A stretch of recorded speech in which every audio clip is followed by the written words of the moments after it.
Hello, I'm Bruce Lorincz, and this show is called Bruce on the Loose. And since we can't be in the schools for Oasis tutoring, we have developed this show to go ahead and read and keep the skills and abilities of the students moving forward. And I want to go ahead and give shout outs to Cam and Carter today. They're wonderful students of Mrs. Whistler, and they're making good progress and continuing to work on their abilities and skills. And certainly they are social distancing, and I need to maybe take my mask off now so you can go ahead and hear me just a little bit better. And we have some real exciting books today, beginning with a book on camels. And I like to see them at the zoo, and maybe you do too. I like to go to the zoo. I see camels at the zoo. Camels come from the desert where it is dry.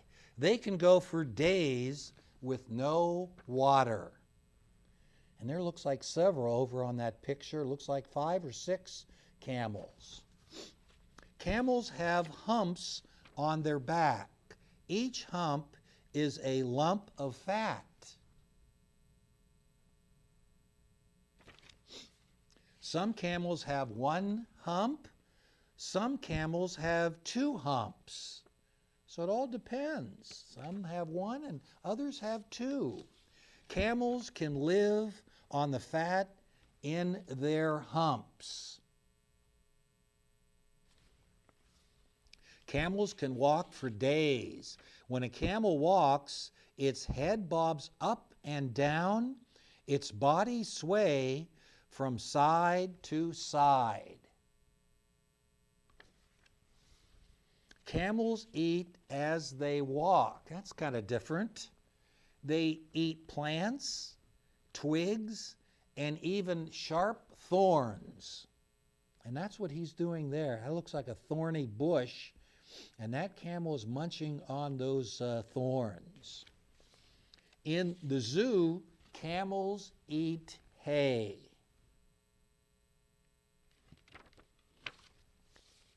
I like to see camels at the zoo. Do you? And some of the words we talked about in this wonderful book was desert, dry land with few plants, hay, grass or other plants cut and dried for animal food, and humps, rounded lumps of fat on camels' backs. So camels are really found a lot in arid areas and regions, and they really do carry a lot of cargo and items for many people, and they're very, very interesting animals indeed. The second book that I'd like to go ahead and read to you is a very, very important one, very informational one, Pete the Cat and His Magic Sunglasses. Pete the Cat did not feel happy. Pete had never, ever, ever, ever been grumpy before.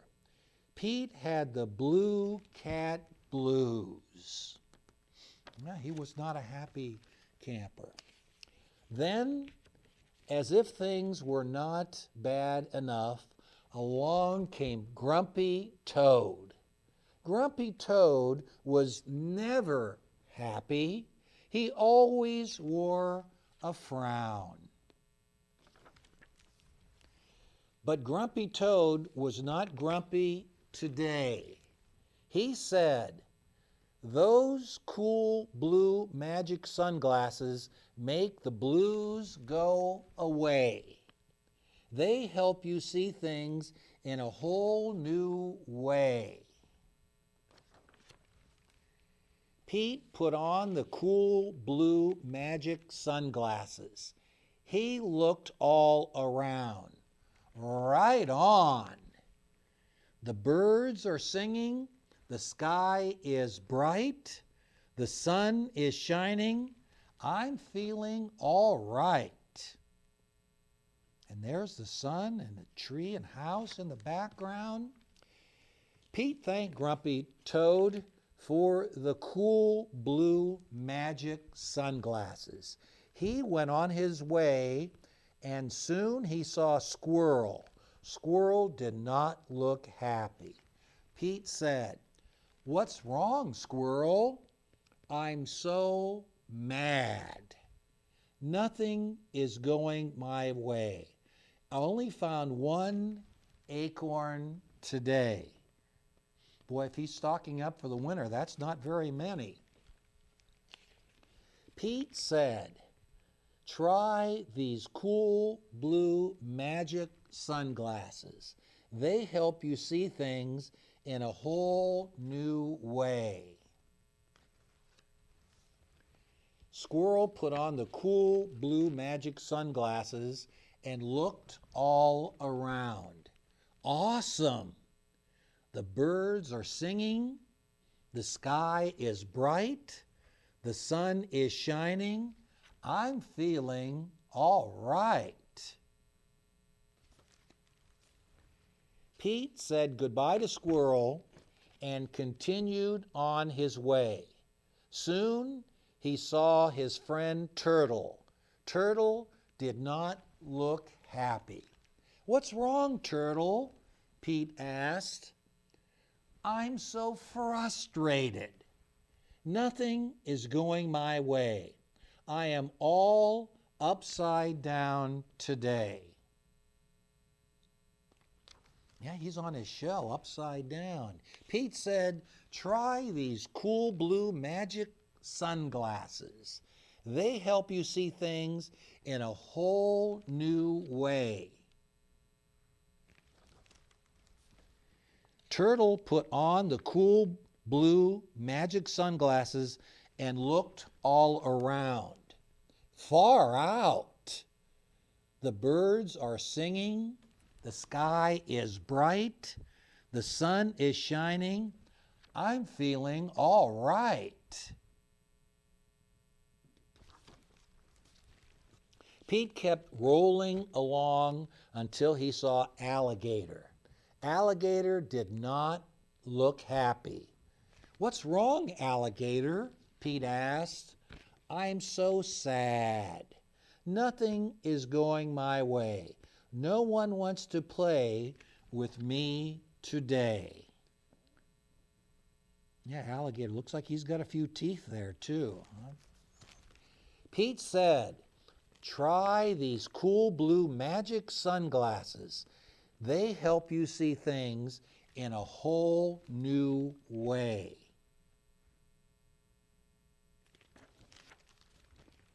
Alligator put on the cool blue magic sunglasses and looked all around. Rockin'! The birds are singing, the sky is bright, the sun is shining. I'm feeling all right.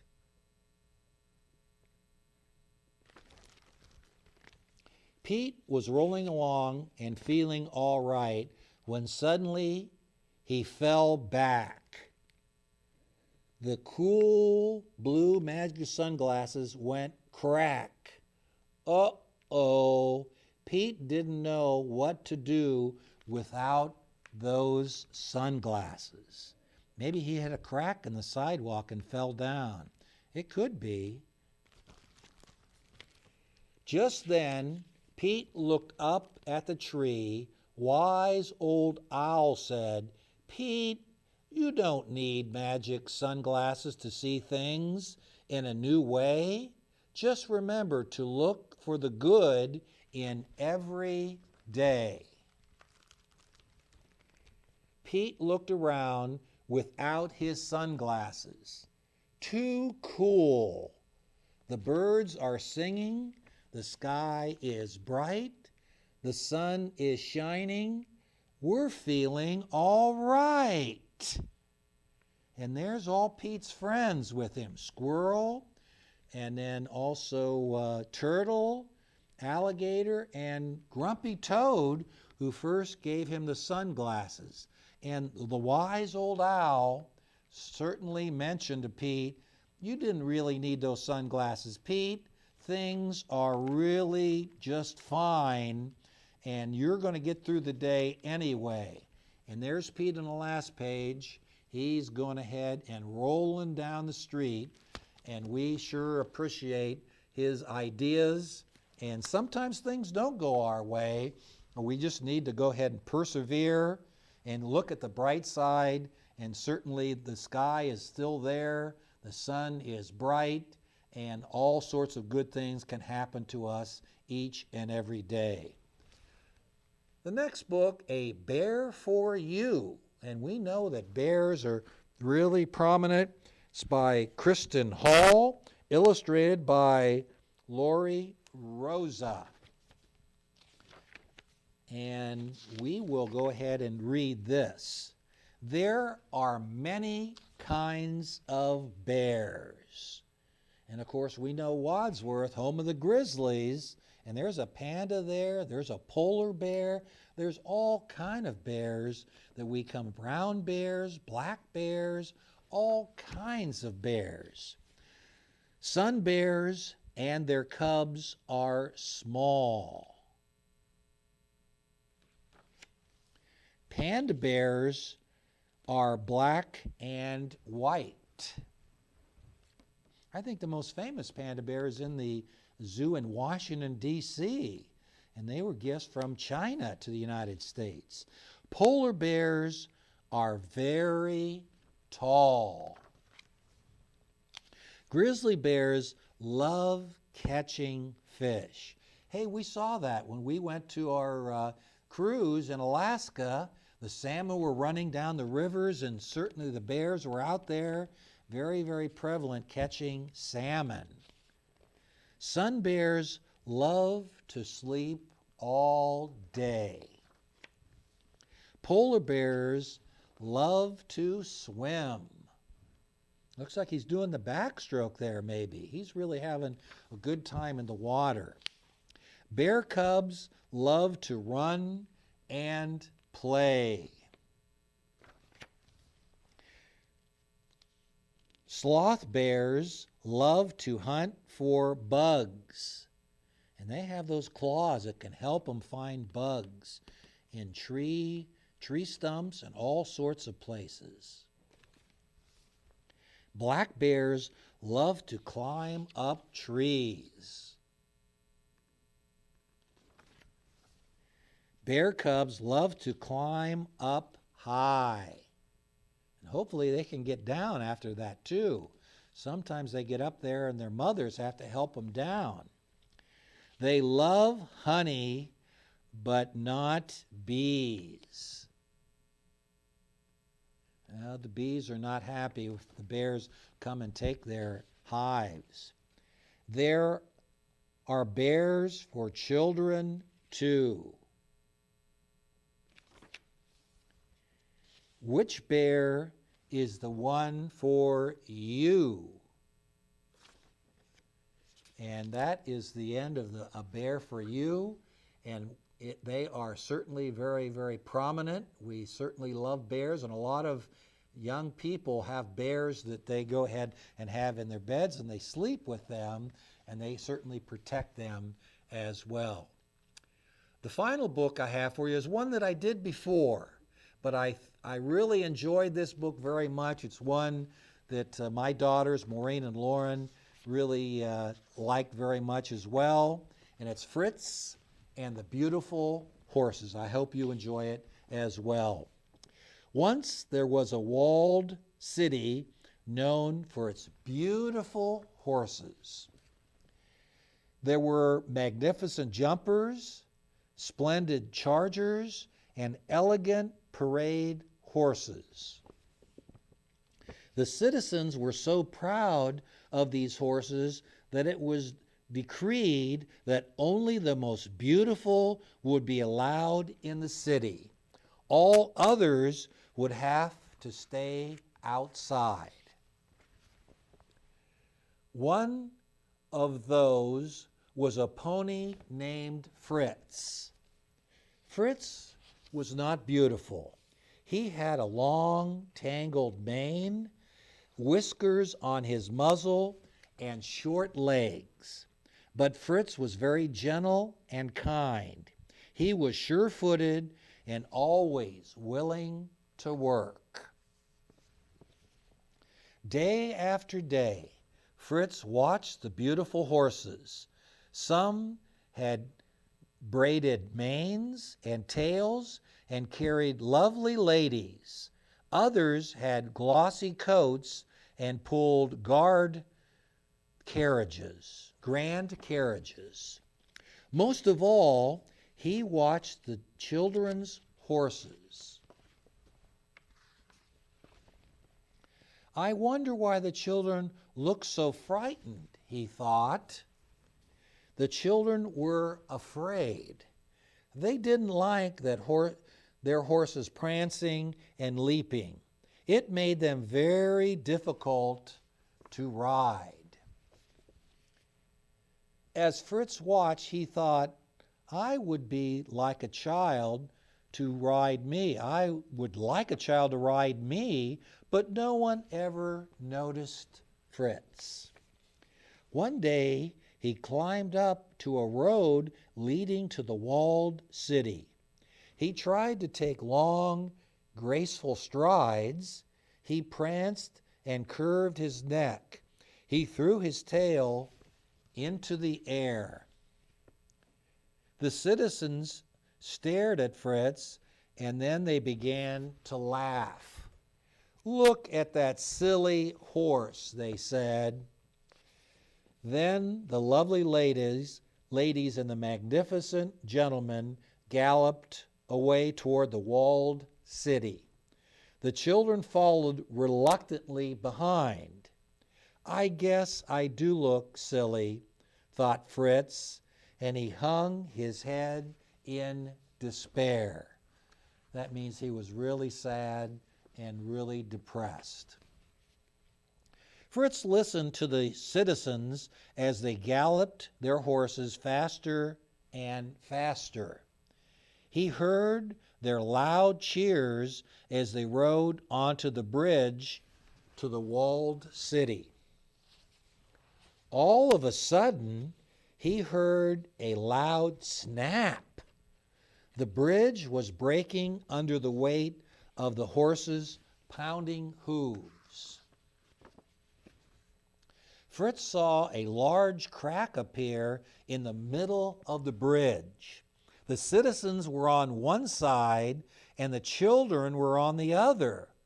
You'll have to cross through the river, cried the citizens. My, that's a real problem, as the bridge was really cracking and giving way, and the children were on the other side. But the children wouldn't move. My horse might shy and buck, said one. My horse might leap and stumble, said another. We might fall off, they all cried together. Stay where you are, shouted the citizens. We will come and get you.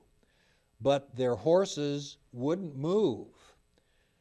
This hill is much too steep, thought one horse. My lovely mane might get tangled in the bushes, thought another. We certainly don't want to get wet, all the horses agreed. Everyone wondered what to do.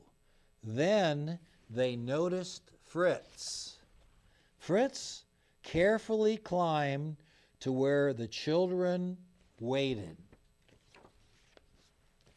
Fritz was not beautiful, but he was gentle and kind. He was sure-footed and always willing to work. The children were not afraid to ride him. One by one, Fritz carried the children carefully down the steep hill. He calmly stepped through the river from rock to rock and up the other side. He finally carried all the children to the walled city. A great cheer went up from the citizens. The lovely ladies cried, "Hooray for the sure-footed pony!" The gentleman said, "How kind and dependable he is!"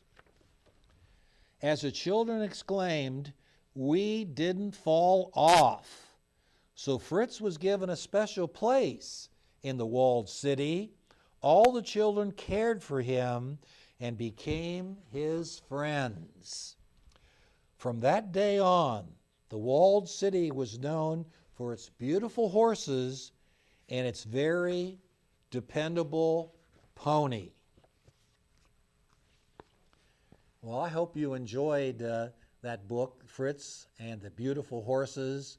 And when it was time that trouble happened, boy, Fritz was willing to step up. He was willing to work, and he was kind and gentle, and the children recognized that right away.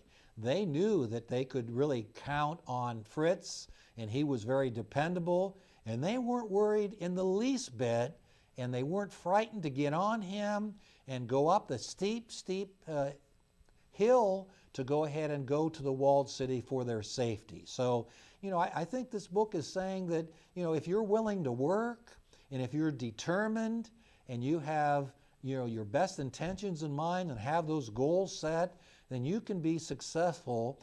And Fritz certainly was welcomed by the citizens in the walled cities. As before, he was excluded and he was on the outside looking in.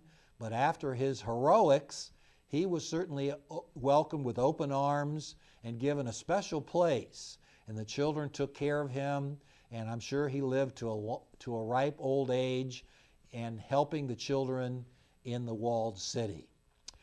So we've done other shows that you might take a look at. Of course, Shane Bieber won the Cy Young Award in the American League, and we talked about a story that we did about baseball. I think that was Casey at the Bat, and that was a show we taped earlier. And we also did all sorts of good shows on Pete the Cat and the superheroes. We have shows about those particular individuals. And again, another one we did that I really enjoyed was Granite, a dog that was a lead dog on a husky team that won the Iditarod in Alaska 4 different years. From Susan Butcher, who won 4 out of 5 years. And if you think women can't do all sorts of wonderful things, then you're sorely mistaken. So thanks for viewing Bruce on the Loose, and we'll be back next week with another series of books for you. Thanks for viewing.